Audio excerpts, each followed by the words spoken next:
A little while ago, I built this 3D printed retro smart speaker. It can stream audio over Wi-Fi, play music over Bluetooth, and play files from a micro SD card.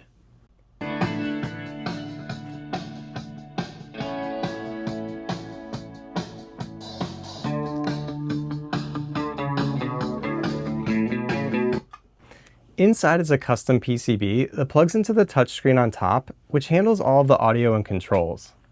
When I released the original video, I published the 3D models for the case, but I didn't release the PCB design or the software. So today we're fixing that. I'm completely open sourcing both the hardware and the firmware. You'll be able to download the KiCad project for the PCB and my source code for driving it. You can modify this stuff, build your own version, or just poke around to see how everything works. And if you want to build one but you don't want to order every individual component and assemble the PCB yourself, I've also published a project on PCBWay's website. You can order just the bare circuit board, or you can order a completely assembled board with all the components already soldered in place. This brings me to the sponsor of today's video, PCBWay. Before releasing the PCB design, I wanted to make sure that the files were solid and that somebody ordering an assembled board would receive something that's actually ready to use. PCBWay generously agreed to manufacture a batch of boards for me, including this fully assembled one that came out great. The soldering is super clean, and all of the components were installed correctly, and most importantly, everything just works. I also designed a second custom PCB for the light pod on the bottom of the speaker. On my V1 speaker, wiring all of these LEDs together was probably the most tedious part of the entire build. It worked, but it definitely wasn't pretty, and it was pretty painful to do. This new PCB replaces all of that wiring and makes the light pod much cleaner and easier to assemble. PCBWay made a few of these boards for me as well, so thank you PCBWay for sponsoring the video and for helping me validate everything before I release the designs. If you decide to order some boards, you can use coupon code PCBWay-mostlybuilds10 to save $10 on orders over $30. I'll include the coupon code, the PCBWay project, the GitHub repositories, and any other relevant links in the video description below. The circuit boards aren't the only things that are new. I've also updated the enclosure with a different bulkhead USB-C connector. The connector that I used on the original version had a weird issue where the power cable would only work in one orientation, which is obviously not how USB-C is supposed to work. This new connector fixes that, so the cable can finally be plugged in either way. I'm also adding a micro SD card extension that moves the card slot to the outside of the enclosure. On the original speaker, you had to open the entire thing up anytime you wanted to remove or replace the card, which was pretty annoying. So now the card can be accessible from the outside of the speaker. In this video, we're going to take a closer look at both of the new PCBs, assemble the updated speaker, and see whether all of these changes actually make this thing cleaner and easier to build. Alright, let's get into it. It still kind of blows my mind that you can just upload a design and PCBWay will send you a fully assembled board with all of the exact components that you specified in your bill of materials. Everything arrived nicely packaged and the boards were vacuum sealed with silica gel packets inside. I received 5 of each board, with one main board being fully assembled.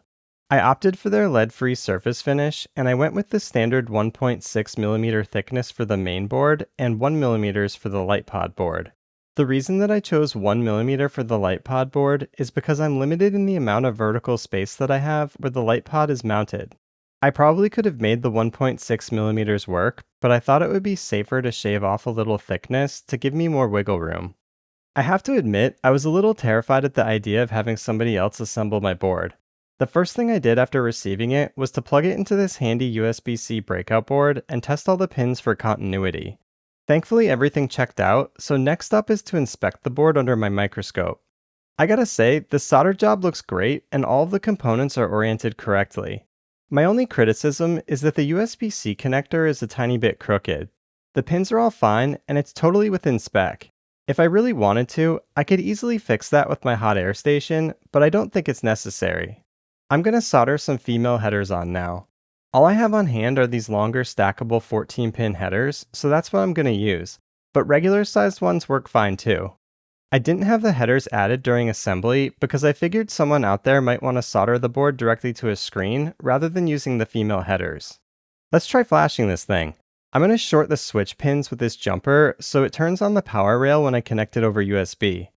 I was kind of nervous to plug the board into my computer for the first time, but it worked totally fine. It was detected immediately, and I flashed my custom firmware on it without any issues.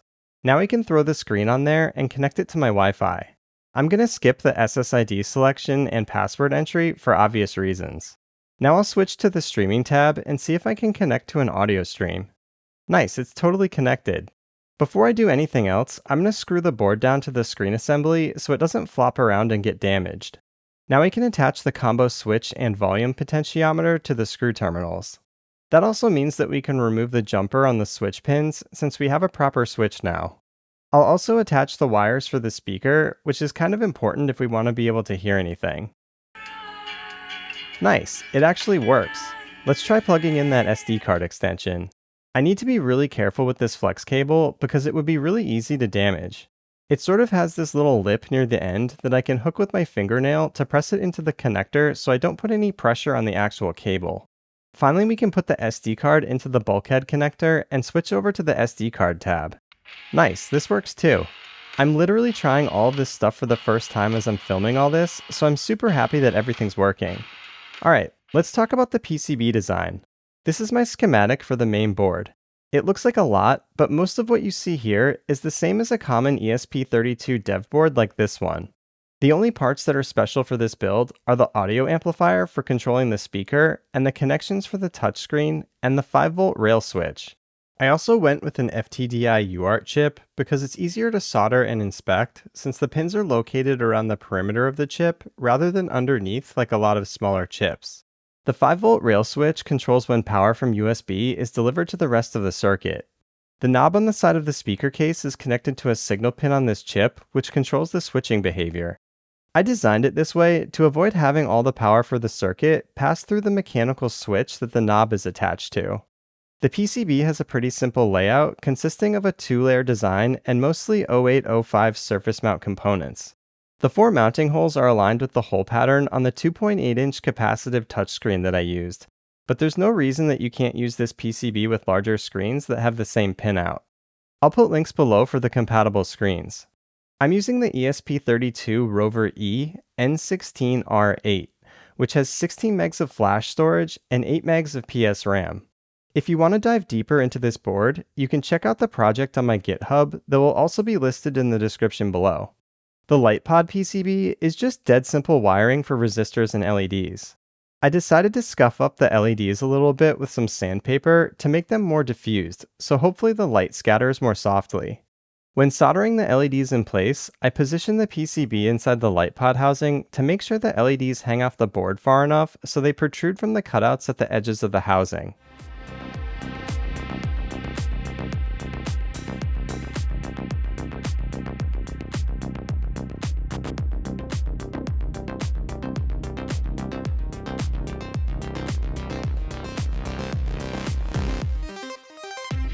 Alright, let's put this bad boy together. Here's my updated case design that's fresh off the 3D printer. This brown case is about a 14-hour print and uses just under a third of a roll of filament. After pulling the supports off, I can melt in heat set inserts for all the attachment points that will be used during the assembly. I think heat set inserts are so cool. Not only do they look good, but they're super functional for securing parts. Alright, let's attach the pod assembly. Like all the other wires that I'm putting in the screw terminals, I'll crimp furls onto the ends of these wires as well. I glued a few plastic washers together to act as standoffs for the pod board. I could have 3D printed these, but this was faster since I didn't have a model designed already. The Pod PCB attaches to the case with screws that are secured with nuts on the inside. I'm using nylon screws and nuts for any hardware that comes into contact with the PCB on this project. I'll link to them in the description below, along with all the other relevant parts. Now that the board is mounted to the case, I can screw in the pod cover into the heatset inserts. Nice, this is looking pretty good. I might as well finish up the bottom by sticking on these adhesive rubber feet, which are the same ones from Sound Addicted that I used the last time. As always, I'll hit the surface with some alcohol to make sure that it's free of any oils that might prevent a good bond. I redesigned the front housing to hold the bulkhead micro SD card connector in addition to the speaker. I think this is such a cool design to hide it behind the magnetic grille. I considered putting it on the back of the case, but I think it would look ugly having another connector back there, Plus, the SD card bulkhead has a nut that's visible on the outside where it's mounted, which would make it look even worse. I 3D printed a spacer that prevents the bulkhead connector from protruding out too far from the front housing. Otherwise, it would prevent the grill from sitting flush. I really lucked out that I had enough space between the corner of this frame and the speaker in the center.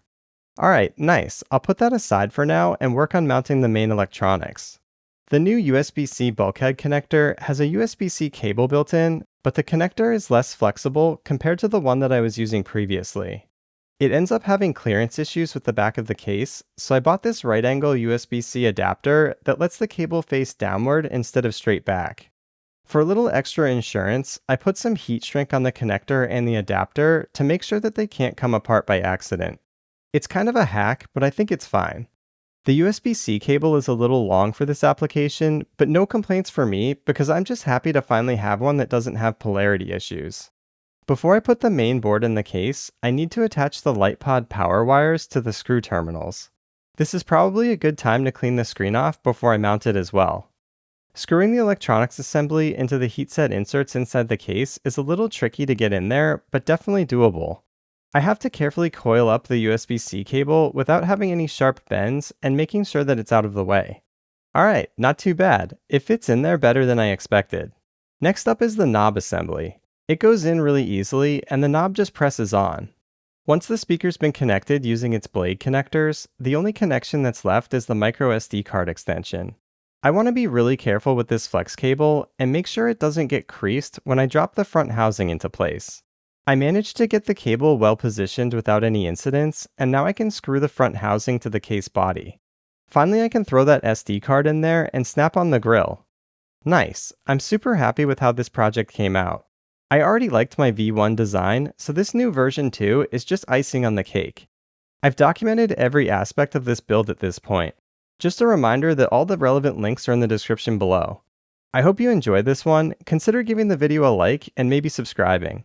Alright, I'll catch you in the next one. Mind your limits, don't be rigid, always work towards a prime. Surround yourself with open minds, people can change your life. A few friends with intent can help you feel alive. Find a passion, take some action, and with a little time, just be patient, make a statement, try to enjoy your life.